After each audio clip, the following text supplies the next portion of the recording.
El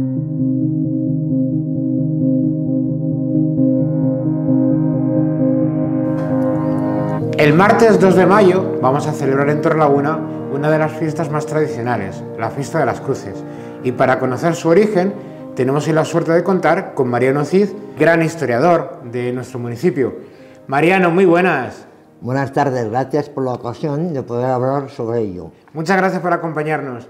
En primer lugar, Mariano, te queríamos preguntar por la Fiesta de las Cruces, pero por el origen. Cuéntanos un poquito porque tenemos entendido que hay varias teorías sobre cuál es el origen de la Fiesta de las Cruces.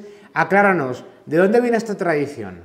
Bueno, en realidad, efectivamente, la Fiesta de las Cruces tiene un origen un poco como disperso, en base a que es una manifestación popular que como tal pues nace de forma espontánea, en base a unas circunstancias que en aquel momento favorecieron esa expresión popular de piedad y de plasticidad, de crear, de manifestar al mundo la alegría de la salvación que suponía la fiesta de la Pascua, porque en realidad la fiesta de las Cruces es uno de los elementos importantes del periodo de Pascua de la Iglesia católica y la Iglesia cristiana en general. En cuanto a Torrelaguna respecta, hay documentos que hablan en una costumbre de sacar un lignum crucis y pasearlo por las calles y en lugares determinados hacían una bendición general. La verdad es que la construcción, las cruces de Torrelaguna tienen una peculiaridad que es lo que hace que no podamos determinar con exactitud la fecha, y es que son cruces de carácter público. Así las cruces en Córdoba son en los patios, alguna plazuela recoleta. Aquí no, aquí es una manifestación popular general, abierta, y se ubicaba en los espacios donde, en los barrios, en los espacios donde confluían o se encontraban los vecinos y compartían, por así decirlo, las horas de ocio, incluso las horas de labor, porque en esos espacios se vareaba la lana para preparar los colchones, y en esos espacios se secaban las judías, las legumbres para luego su recolección, que era una labor de tipo colectivo casi. Entonces estas cruces eran, digamos, la manifestación o el testimonio de que ese lugar era un lugar de encuentro de todos. Su confección ha hecho que ha evolucionado, es lo que ha marcado un poco la evolución, ha marcado un poco la evolución de esta costumbre. Se hacía con papel, se hacía de forma artesanal. El objetivo era construir una cruz, casi a modo de altar, en la cual se expresaba el gusto estético del lugar y al mismo tiempo el significado de la alegría, y por lo tanto tenía que ser de colores vistosos, e incluso empleaban no solo flores de papel que elaboraban ellas, o las vecinas, que generalmente era un trabajo de la mujer, sino también flores naturales. ¿Y por qué surge así de las buenas? Pues surge en principio porque existía una cofradía que se llamaba Cofradía de la Veracruz. Esta era la encargada de fomentar la devoción a la cruz, en este caso el Unum Crucis, que se procesionaba por el pueblo. Coinciden diversas circunstancias, una serie de, digamos, acontecimientos en el sentido de sucesos, en la cual pues hay una peste famosa en el siglo XIV, y luego posteriormente se mantuvo de forma endémica hasta el siglo XVII prácticamente.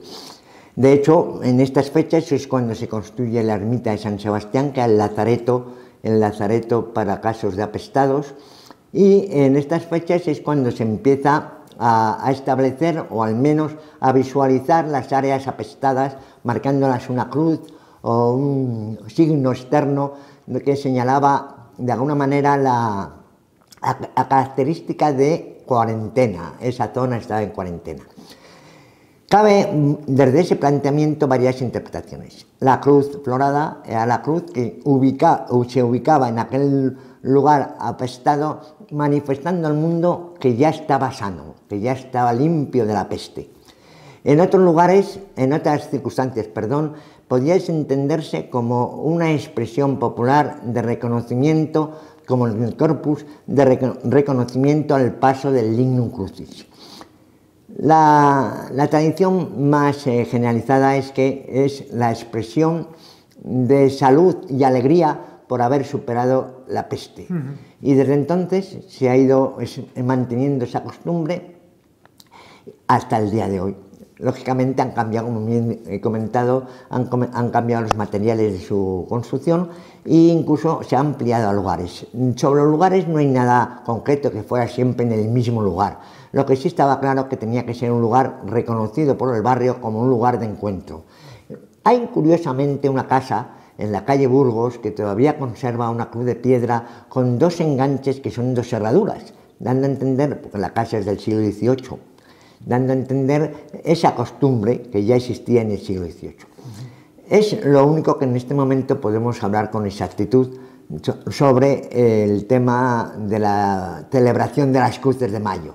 Indiscutiblemente, las Cruces de Mayo en Torrelaguna es un evento de carácter social. Hoy día tiene un carácter de encuentro entre los vecinos, visitantes y el ayuntamiento, porque en realidad era ocasión para que el ayuntamiento visitase los barrios y de paso recogiese aquellas necesidades que el barrio le plantease e incluso también apreciara los esfuerzos, las mejoras y las necesidades del barrio. La gente, para agradecer esa visita, ofrecía un refrigerio, ya sea elaborado por ellos o con los productos habituales en estos actos. Sí, sí. Con lo cual podemos concluir, Mariano, que la Fiesta de las Cruces tiene un origen religioso, pero también un origen ligado a la peste. Hoy día se ha trasladado a ser una actuación, un evento de tipo social. Ha perdido un poco la razón de su origen. También esto se ha debido a que el Lignum Crucis, la verdad no tenemos una documentación exacta, pero parece ser que era una reliquia que se trajo cuando las guerras de religión de Europa.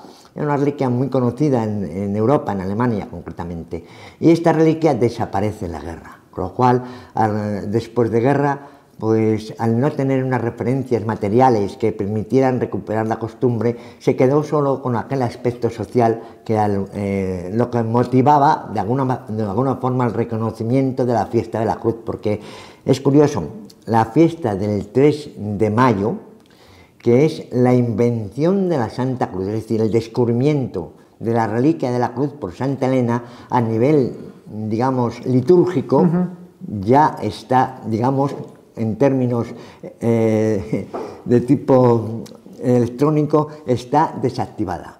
Es una fiesta que se ha trasladado al 14, me parece, de septiembre, donde se celebra la exaltación de la Santa Cruz. Pero en la memoria popular seguirá siendo la fiesta de la cruz, la fiesta por excelencia de la cruz. Claro. Y nos hablas de que se hacían cruces de flores de papel.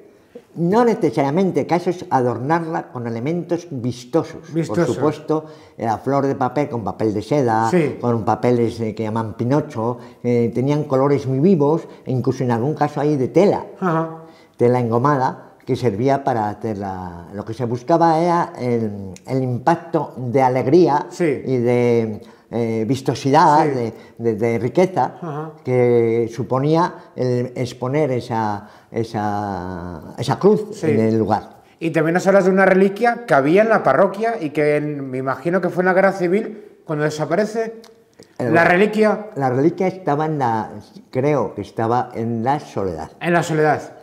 Lógicamente, la Soledad era, en aquellos tiempos, era la sede de la cofradía de la Vera Cruz. Luego, en el siglo XVIII, se transformará en santuario mariano de Nuestra Señora de la Soledad, que en realidad la imagen mariana de la Soledad es también otra transformación, porque el nombre es Nuestra Señora de los Dolores en su mayor soledad. Y se solía acompañar siempre con un Cristo yacente. En este caso, al no haber Cristo yacente, la imagen como tal enlaza las manos en una oración, en una manifestación de dolor, de compunción, de pena por el sufrimiento del Hijo. Pero a día de hoy la hermandad sigue siendo de Nuestra Señora de la Soledad y de la Vera Cruz.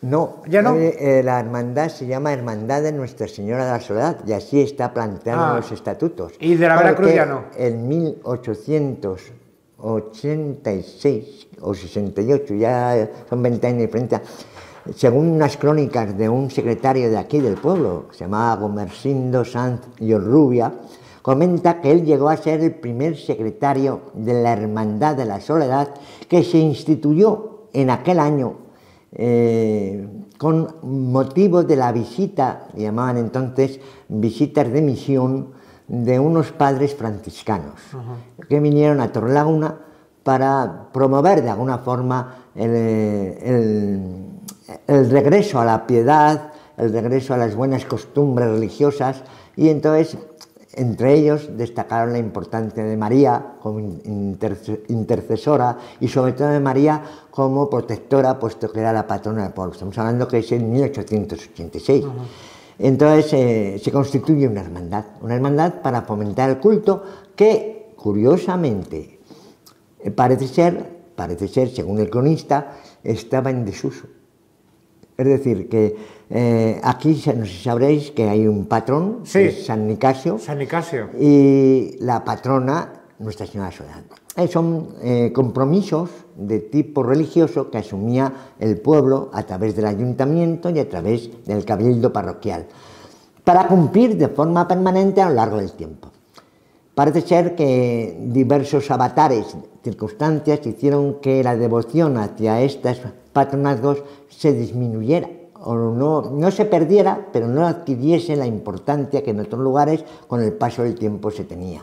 En este momento que están aquí las misiones franciscanas y rescatan el patronazgo de Nuestra Señora de la Soledad, se instituye, y lógicamente, como habían perdido la memoria, no recordaban que anteriormente estaba la Cofradía de la Veracruz, sí, que era la auténtica titular de la imagen. De la imagen. Cosas que pasan, en lapsus, e incluso la actual hermandad, cuando aprueba los estatutos, los aprueba bajo la denominación de la Hermandad de Nuestra Señora de la Soledad.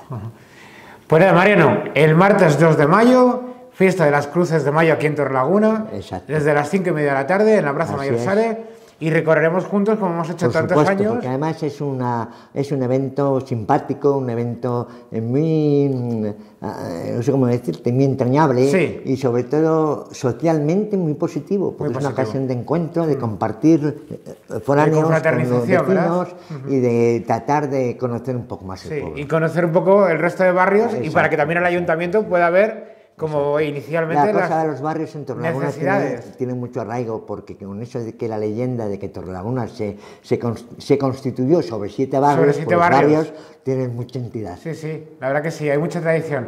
Pues nada, Mariano, muchas gracias por acompañarnos. Muchas veces.